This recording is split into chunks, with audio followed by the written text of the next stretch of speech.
Hello, I am Rukmani Sharma, and in today's video we are going to read a very beautiful interesting poem written by Kate Wright. The name of the poem is Dad and the Cat and the Tree. Have you ever seen a cat climbing a tree? क्या आपने कभी किसी cat को देखा है tree पर चढ़ते हुए? समटाइम्स ए कैट में क्लाइम टू हाई, कभी कभी कैट बहुत हाई ट्री पे चढ़ जाती है। In get stuck in the tree, और ट्री पे ही फंस जाती है। The poor thing can't come down without help, और बिना हेल्प के बेचारी नीचे आ ही नहीं सकती।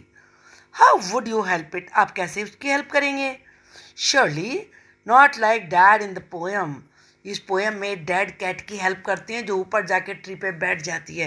वैसे तो बिल्कुल नहीं करना। Is dad a good climber? क्या डैड अच्छे क्लाइंबर हैं? What were his plans? उनकी प्लान क्या क्या थी? Read the poem to find out. ये पता लगाने के लिए चलिए पोएम पढ़ते हैं हम। This morning a cat got stuck in our tree. Dad said, right, just leave it to me. आज सुबह एक कैट हमारे ट्री पर फंस गई। डैड ने कहा, ठीक है, just leave it to me, ये तुम मेरे ऊपर छोड़ दो। The tree was wobbly, the tree was tall, mum said, for goodness sake don't fall. Wobbly का मतलब होता है जो हिल रहा हो, शेकी, अनस्टडी। कि ट्री वोबली है, वो हिलता है। द ट्री वॉज टॉल, और ये ट्री बहुत टॉल भी है। मम ने कहा, भगवान के वास्ते डोंट फॉल, गिरना तो बिल्कुल नहीं। Fall scoffed dad, a climber like me, child's play this is, you wait and see. गिरूंगा? इज कॉफ डैड, डैड ने हंसते हुए, मजाक में जैसे हंसते हैं वैसे कहा। स्कॉफ्ड का मतलब है लाफ्ड मॉकिंगली। अ क्लाइंबर लाइक मी, मेरे जैसे क्लाइंबर के लिए और गिरना। चाइल्ड प्ले दिस इज, ये तो बच्चों का खेल है। यू वेट एंड सी, तुम जरा इंतजार करो, देखो तो सही। He got out the ladder from the garden shed. It slipped. He landed in the flower bed. वो लैडर लेके आए, यानी कि सीढ़ी लेकर आए गार्डन के शेड में से, उसे लगाया और वो तो स्लिप हो गई और फ्लावर बेड यानी कि फूलों की क्यारी में धप से गिर गए। Never mind said dad, brushing the dirt off his hair and his face and his trousers and his shirt. नहीं, नेवर माइंड, माइंड मत करो इसे, डैड ने कहा। ब्रशिंग द डर्ट, अपने हेयर पे से और अपने फेस पे से डर्ट को हटाते हुए कहा, और अपने ट्राउजर्स पे से भी और अपनी शर्ट पे से धूल को हटाते हुए कहा, नेवर माइंड, कोई परवाह नहीं। We'll try plan B, stand out of the way, mum says don't fall again, okay. हम प्लान बी इस ट्राई करेंगे। Stand out of the way, जरा रास्ते से दूर हट जाओ। मम ने कहा, डोंट फॉल अगेन, दोबारा मत गिरना, okay. Fall again, said Dad, funny joke. Then he swung himself up on a branch, it broke. दोबारा से गिरूंगा, said Dad, डैड ने कहा, फनी जॉक, क्या फनी जॉक बोल रही हो।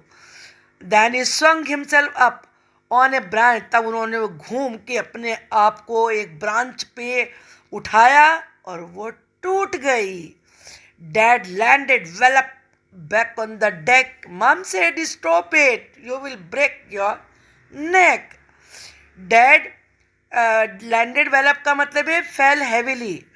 डैड थप से, बड़ी जोर से डेक के बैक में गिर गए। मम ने कहा, बंद भी करो, you will break your neck, तुम्हारी तो गर्दन ही टूट जाएगी ऐसा करते करते। Rubbish, said Dad. Now we'll try plan C. Easy as winking to a climber like me. अरे बकवास है ये सब, डैड ने कहा। अब हम प्लान सी ट्राई करेंगे, जो कि इतनी इजी है, विंक, जो कि बिल्कुल आग झपकने जितनी इजी है, to a climber like me, मेरे जैसे क्लाइंबर के लिए। अब ये डैड है, लैडर में गिरे पड़े हैं। Then he climbed up high on the garden wall. Guess what? He didn't fall. तब वो गार्डन की वॉल पर जो बड़ी ऊंची थी चढ़ गए उस पर। अंदाजा लगाओ क्या हुआ होगा। He didn't fall, वो गिरे नहीं इस बार। He gave a great leap and he landed flat in the crook of the tree trunk, right on the cat. He gave a great leap. उन्होंने बड़ी ऊंची छलांग लगाई। And he landed flat in the crook of the tree trunk, और वो tree के trunk के crook यानी कि जहाँ पर मुड़ावा होता है वहाँ एकदम से जाके लैंड करे। राइट ऑन द कैट, बिल्कुल कैट के ऊपर। The cat gave a yell and sprang to the ground, pleased as punch to be safe and sound. Yell का मतलब चीखना। कैट जोर से चीखी and sprang to the ground, sprang का जम्प्ड, और जमीन पे उसने जंप लगा दी। Pleased as punch to be safe and sound, और वो बड़ी खुश थी और वो अनहर्ट यानी कि बिल्कुल सेफ और साउंड थी, कोई चोट नहीं लगी उसे। So it's smiling and smirking smug as can be, but poor old dad still stuck up the tree. ये तो मुस्कुराने वाली बात है और हंसी मजाक में हंसने वाली बात है, लेकिन बेचारे पुअर डैड अभी भी ट्री के ऊपर ही स्टक है, वहीं फंसे हुए हैं। है ना बड़ी इंटरेस्टिंग पोएम, और ये पोएम लिखी है किट राइट ने।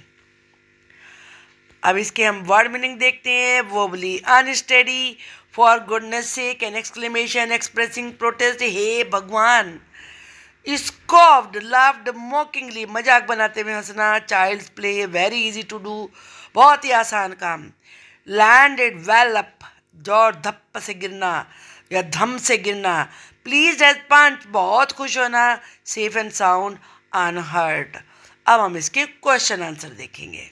Number 1, why was dad sure he wouldn't fall? Dad को विश्वास क्यों था कि वो गिरेंगे ही नहीं? Dad was sure he wouldn't fall because he thought himself as a climber. क्योंकि वो सोचते थे कि वो क्लाइंबर है, वो बड़े आराम से चढ़ सकते हैं। And climbing on trees was a child's play for him. और पेड़ों पर चढ़ना उनके लिए बच्चों का खेल था। Question number 2. Which phrase in the poem expresses Dad's self-confidence best? Poem में कौन सी फ्रेज है जो डैड के आत्मविश्वास को सबसे अच्छा बताती है? The phrase in the poem expressive dad self confidence best is child's play this is, ये तो बच्चों का खेल है। Describe plan A and its consequences, plan A का वर्णन कीजिए और साथ में उसके परिणाम भी बताइए। Plan A was to use the ladder in climbing the tree. Plan A था कि ट्री पर सीढ़ी लगा के चढ़ना। For bringing the cat down, cat को नीचे लाने के लिए। But it slipped, लेकिन वो फिसल गई। And Dad landed in the lower flower bed, और डैड फ्लावर बेड में यानी कि फूलों की क्यारी में गिर पड़े। Plan C was a success. Plan C सफल रही। What went wrong with then? फिर गड़बड़ क्या हुई? Plan C was a success as Dad successfully jumped on the tree. Plan C successful थी क्योंकि डैड सफलतापूर्वक पेड़ के ऊपर जंप लगा चुके थे। And landed flat right on the cat. अब बिल्कुल सीधे कैट के ऊपर जाकर लैंड हुए। The cat gave a yell. Cat चीखी and sprang on the ground. और जमीन पर उसने छलांग लगा दी। But poor old dad stuck on the tree, लेकिन बेचारे डैड ट्री पर ही रह गए, अटके रह गए वहीं पर। The cat was very happy to be on the ground, cat जमीन पे गिर के बड़ी खुश थी। Pick out the phrase use to express this idea, वो फ्रेज बताइए जो इस आइडिया को व्यक्त कर रही है। The phrase used to express this idea is please as punch to be. ये फ्रेज बताती है कि कैट बड़ी खुश थी। Describe the cat and dad situation in the beginning. And eight the end of the poem, beginning में और अंत में, पोएम के अंत में कैट और डैड की सिचुएशन क्या थी उसका वर्णन कीजिए। The cat was stuck on the tree, cat tree पर फंस गई, and dad was trying his plan to bring it down in the beginning, और डैड उसे लाने की प्लान पर कोशिश कर रहे थे, अपनी वो प्लान ट्राई कर रहे थे। But at the end of the poem, लेकिन पोएम के एंड में, the cat sprang to the ground safely, cat बड़े सुरक्षित तरीके से जमीन पे जंप लगा गई। But dad got stuck on the tree, लेकिन डैड पेड़ पर ही रह गए। Why and when did dad say each of the following, dad ये जो यहाँ पे नीचे लिखे हुए हैं ये वर्ड्स, ये कब और क्यों कहते हैं। पहले है fall, dad said fall, dad ने फॉल कहा व्हेन मम वार्न हिम अबाउट फॉल, जब मम्मी ने उन्हें वार्निंग दी कि वो गिरे ना। वाइल क्लाइंबिंग द ट्री, पेड़ पर चढ़ते समय, ही सेड सो स्कॉर्नफुली, उन्होंने बड़ी उपेक्षा के साथ ये बात कही थी। Dad said never mind when he fall from the ladder, never mind ये बात डैड ने तब गई जब वो लैडर से गिर पड़े। Due to slip for the first time, और पहली बार फिसलने की वजह से सीढ़ी से गिरे। He said so to make clear that everything is all right, उन्होंने ये बात ये क्लियर करने के लिए कही कि सब कुछ ठीक ठाक है। Dad said funny joke, dad ने फनी जॉक की ये बात कही, ये शब्द बोले। When mum warned him of falling again, जब मम ने उन्हें वार्निंग दी दोबारा कि वो गिरे ना। He said so because he was over confident of the success of his plan B, उन्होंने ये शब्द इसलिए कहे क्योंकि वो अपनी प्लान बी की सक्सेस को लेकर बड़े कॉन्फिडेंट थे। डैड सेड राबिश, डैड ने कहा बकवास। When mum asked him to stop else, जब मम ने उनसे कहा कि वो रुक जाए, else he will break his neck, नहीं तो उनकी गर्दन ही टूट जाएगी। After his plan B failed, उनकी प्लान बी के फेल होने के बाद, he said so because he thought that his plan C will work, क्योंकि वो सोचते थे कि प्लान सी तो काम करेगी ही करेगी, and he will climb the tree easily, और वो आसानी से पेड़ पर चढ़ जाएंगे। Do you find the poem humorous, humorous का मतलब होता है हंसाने वाली, क्या आप सोचते हैं कि ये पोएम हंसाने वाली है। Read aloud lines which make you laugh, yes the poem is humorous. I draws funny situation of dad while climbing tree, जब ट्री पर चढ़ते हैं डैड तो वो बड़ी फनी सिचुएशन है। Moreover dad over confidence of climbing tree added more humour to the poem, दूसरा कि ट्री पर चढ़ने का जो डैड का ओवर कॉन्फिडेंस था वो भी बड़ी फनी सिचुएशन है। The dialogue is written in more funny way, और जो डायलॉग है वो भी बड़े फनी हैं। अब इसी यूनिट की एक और poem, garden snake. Have you ever seen a snake fighting a mongoose, क्या आपने कभी किसी स्नेक को मंगूज नेवले से लड़ते हुए देखा है, और गेटिंग इनटू ए होल या होल में जाते हुए देखा है, और स्विमिंग इन द रिवर या रिवर में स्विमिंग करते हुए देखा है। एवरीवन, ऑलमोस्ट एवरीवन, लगभग हर किसी ने देखा है, और हर कोई ये विश्वास करता है, believes that snakes are dangerous.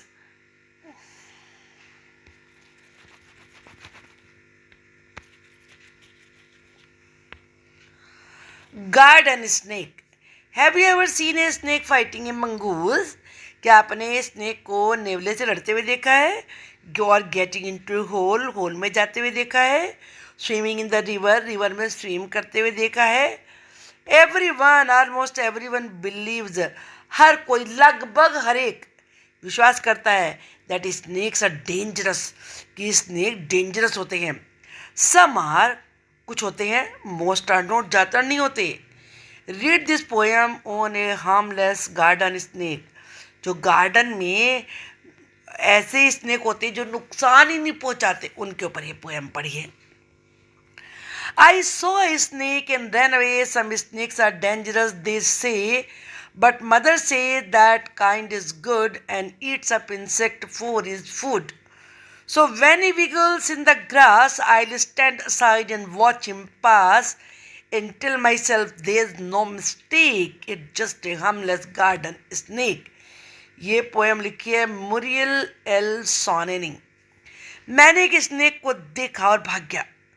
कुछ स्नेक डेंजरस होते हैं कहते हैं लोग बाग, लेकिन माँ कहती है काइंड इज गुड, बाकी तो अच्छे होते हैं। Eats up insect for his food, वो अपने खाने के लिए इंसेक्ट खाता है। So when he wiggles in the garden, wiggle का मतलब है ग्रास में जो स्नेक का मूवमेंट होता है, जब वो ग्रास में चलता है। आई विल स्टैंड असाइड, मैं एक तरफ को खड़ा हो जाऊंगा एंड वॉच हिम, उसे जाते हुए देखूंगा। एंटिल माई सेल्फ, और अपने आप से कहूँगा देयर नो मिस्टेक, इसमें कोई गड़बड़ नहीं है। It just a harmless garden snake, ये तो एक हार्म ना पहुंचाने वाला गार्डन का स्नेक है।